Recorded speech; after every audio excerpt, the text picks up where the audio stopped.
दोस्तों एक खबर इस समय बहुत चर्चा में चल रही है कि अगर आपके पास में वेटिंग का टिकट है तो आप रेलवे स्टेशन पर नहीं जा पाएंगे, आप वहां पर यात्रा नहीं कर पाएंगे क्योंकि आपको प्लेटफॉर्म पर एंट्री ही नहीं दी जाएगी। तो ऐसे में लोगों के मन में काफी कंफ्यूजन हो रहा है कि क्या अब वेटिंग टिकट बंद हो गया है, अगर आपको किसी भी कारण से कंफर्म टिकट नहीं मिल पाया है तो क्या आप यात्रा नहीं कर पाएंगे। ऐसे कई सवाल हैं लोगों के मन में, तो आज मैं आपको इसी बात का जवाब देने वाला हूँ कि आखिर इस खबर में सच्चाई कितनी है।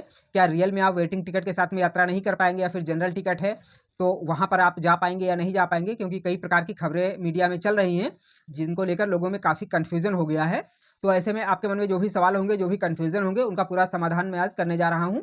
तो इसलिए वीडियो को पूरा ध्यान से देखिएगा और अगर आप चैनल पर नए हैं तो चैनल को सब्सक्राइब करके बेल आइकन को ऑल पर सेट करके जरूर रखिएगा, क्योंकि मैं हमेशा आपके काम की जानकारियाँ लाता रहता हूँ। तो देखिए, अभी आपने कहीं न कहीं खबरों में ज़रूर सुना होगा कि अगर आप ट्रेन में जाते हैं यात्रा करने के लिए, आप प्लेटफ़ॉर्म पर जाते हैं और अगर आपके पास में वेटिंग टिकट है, तो आपको प्लेटफ़ॉर्म पर नहीं जाने दिया जाएगा। वहाँ पर सिर्फ़ उन्हीं लोगों को दिया जाएगा जिनके पास में कन्फर्म टिकट होगा, उनकी सीट होगी। यानी जो कन्फर्म रिज़र्वेशन होता है, वो चाहे एसी हो या नॉन एसी हो, स्लीपर हो, कोई भी कैटेगरी हो सकती है। लेकिन कन्फर्म टिकट होना चाहिए, तभी आपको स्टेशन पर एंट्री दी जाएगी। तो देखिए, यहाँ पर कुछ बातें सही भी हैं और कुछ बातें गलत भी हैं, दोनों चीज़ें हैं। मैं आपको बताता हूँ कि सही क्या है और गलत क्या है। देखिए, बीते कुछ दिनों पहले जब ये महाकुंभ चल रहा था, तो वहाँ पर आपने देखा होगा दिल्ली में एक काफ़ी बड़ी घटना हो गई थी, भगदड़ हो गई थी, जहाँ पर कई लोगों की जान गई थी।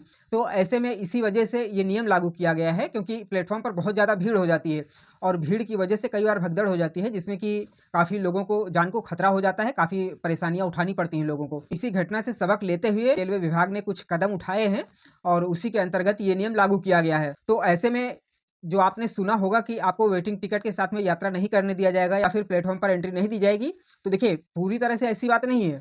उसका कारण ये है, मैं आपको बता दूँ कि जैसे अगर आपके पास में कन्फर्म टिकट है, आपको सीट मिल गई है, आप किसी भी कैटेगरी में आते हो, चाहे स्लीपर हो, एसी हो, कोई भी कैटेगरी होगी, तो अगर आपके पास में कन्फर्म टिकट है, तब तो आप आसानी से प्लेटफ़ॉर्म के अंदर जा सकते हैं। लेकिन अगर आपके पास में कन्फर्म टिकट नहीं है, वेटिंग का है या फिर जनरल टिकट है, तो फिर आपको एंट्री नहीं दी जाएगी। उसका कारण ये है कि कई बार होता है लोग 2 घंटे 4 घंटे पहले प्लेटफ़ॉर्म पर जाकर बैठ जाते हैं। भले ही जिस प्लेटफ़ॉर्म पर उनको जाना है वहाँ पर उसके पहले कोई दूसरी गाड़ी ही क्यों ना आने वाली हो, लेकिन फिर भी लोग पहले से 2 घंटे 4 घंटे पहले से जाके वहाँ बैठ जाते हैं।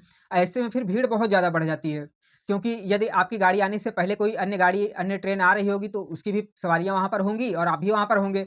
तो ऐसे में 2 ट्रेनों के अगर पैसेंजर्स एक साथ इकट्ठे हो जाते हैं तो भीड़ बहुत ज़्यादा हो जाती है।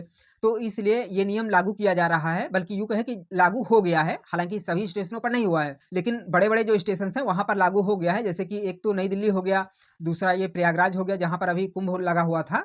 इसके अलावा अन्य स्टेशन जो बड़े-बड़े हैं जहाँ पर बहुत ज़्यादा भीड़ होती है, ऐसे 60 स्टेशनों को लिस्ट किया गया है जहाँ पर ये नियम लागू हो गया है। अगर आप उन स्टेशन पर जाते हैं तो वहाँ पर आपको एंट्री नहीं दी जाएगी, क्योंकि वहाँ पर एक नियम लागू किया गया है। हालाँकि टाइम टेबल के बारे में कन्फर्मेशन अभी मेरे पास नहीं है, लेकिन लगभग ये मान के चलिए कि आधे घंटे या पौना घंटे पहले ही आपको अंदर जाने की इजाज़त मिलेगी। उसके पहले अगर सिर्फ़ वो यात्री जा पाएँगे जिनके पास में कन्फर्म टिकट होगा। अगर आपके पास में वेटिंग टिकट है या फिर जनरल टिकट है या फिर प्लेटफ़ॉर्म टिकट है, हालाँकि प्लेटफ़ॉर्म टिकट पर तो ये नियम संभवतः लागू नहीं होगा, लेकिन अगर वेटिंग है या फिर जनरल टिकट है, तो वहाँ पर आपको ज़्यादा एडवांस टाइम में एंट्री नहीं दी जाएगी। गेट पर ही आपका चेक किया जाएगा कि कौन-सी ट्रेन के लिए आप जा रहे हैं। अगर आपके पास में कन्फर्म टिकट होगा तब तो आपको जाने दिया जाएगा, लेकिन वेटिंग होगा तो आपको एक टाइम बताया जाएगा कि हाँ, आप ट्रेन आने के आधे घंटे पहले जा सकते हैं या फिर पौने घंटे पहले जा सकते हैं। वो हो सकता है कि आपके स्टेशन के आधार पर टाइम टेबल जो भी डिसाइड होगा, वहाँ पर जब आप एंट्री करने जाएँगे तो वहाँ पर आपको बता दिया जाएगा कि ट्रेन के टाइम से इतना पहले आप अंदर जा सकते हैं। लेकिन हाँ, ऐसा नहीं है कि आपको जाने नहीं दिया जाएगा। आपके पास में वेटिंग टिकट होगा, जनरल टिकट होगा, कोई भी टिकट होगा, आपको जाने दिया जाएगा, जाने से नहीं रोका जाएगा। लेकिन हाँ, आप जो 2 घंटे 4 घंटे पहले लोग जाके बैठते हैं, तो उस चीज़ को रोक लगा दिया गया है कि आप 2-4 घंटे पहले जाके प्लेटफ़ॉर्म पर भीड़ नहीं लगा सकते हैं। आपकी जो भी ट्रेन होगी, उस ट्रेन के आने से आधे घंटे पहले, पौने घंटे पहले आपको जाने की इजाज़त दे दी जाएगी कि आप वहाँ पर जा सकते हैं अपने प्लेटफ़ॉर्म पर। ताकि प्लेटफ़ॉर्म पर बहुत ज़्यादा भीड़ ना हो, जिसकी वजह से लोगों को असुविधा ना हो, कोई भी परेशानी किसी को ना हो। तो ये है पूरा मामला। आपको इस बात की टेंशन नहीं लेनी है कि आपके पास में वेटिंग टिकट है तो आपको यात्रा नहीं करने दिया जाएगा। हालाँकि बहुत ज़्यादा भीड़ होने पर पीछे कुछ दिनों पहले ये नियम भी सुनने में आया था कि अगर आपके पास में वेटिंग टिकट है तो आपको स्लीपर में या फिर जो रिज़र्वेशन कोच होगा वहाँ पर एंट्री नहीं दी जाएगी। अगर आप चले भी जाते हैं तो आपको अगले स्टेशन पर उतार कर जनरल डिब्बे में बिठा दिया जाएगा या फिर वहाँ पर भेज दिया जाएगा। लेकिन ये कहाँ तक सच है, ये तो ख़ैर एक देखने वाली बात होगी, क्योंकि सभी ट्रेनों में सभी रूट पर ये नियम लागू नहीं है, लेकिन हो भी सकता है, कुछ रूट पर हो भी सकता है। लेकिन हाँ, ये जो जाने ना जाने वाली बात है, तो यहाँ पर जो सच्चाई थी वो मैंने आपको बता दी है कि आपको जाने दिया जाएगा। लेकिन ये है कि आपको बहुत एडवांस में प्लेटफॉर्म पर एंट्री नहीं दी जाएगी अगर आपके पास में वेटिंग टिकट है। आशा करते हैं कि ये जानकारी आपको जरूर पसंद आई होगी। वीडियो को अधिक से अधिक शेयर भी करिएगा ताकि सबको ये जानकारी हो पाए, और ऐसी ही नई नई जानकारियों के लिए चैनल को सब्सक्राइब करके बेल आइकन को ऑल पर सेट करके जरूर रखिए।